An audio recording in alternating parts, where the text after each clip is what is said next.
যে একটি কমন জিজ্ঞাসা যে হিন্দুদের ধর্মীয় অনুষ্ঠানে যাওয়া যাবে কি না।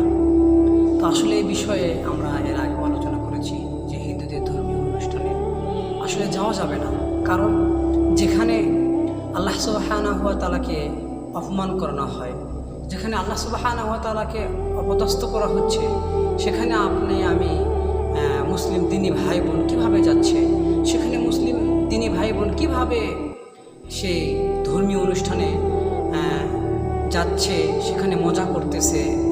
আসলে রাসূল সাল্লাল্লাহু আলাইহি সাল্লাম বলছেন যে মান তাশাব্বাহা বিকওমিন ফাহুয়া মিনহুম, যে জাতি যে তার অনুকরণ করলো, কোনো মানুষ যদি কোনো জাতির অনুকরণ করে তাহলে সে তার দলভুক্ত হয়ে যাবে।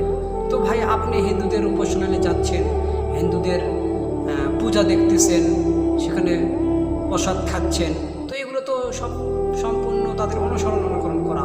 আপনি ওখানে যাচ্ছেন, সেখানে আল্লাহ সুবহানাহু ওয়া তাআলাকে অপমান করা হয়, সেখানে আল্লাহর নাম বাদ দিয়ে অন্যজনের পূজা করা হয়, সেখানে প্রকাশ্য দিবালোকে আল্লাহকে অপমান করা হয়, সেখানে শিরক করা হচ্ছে।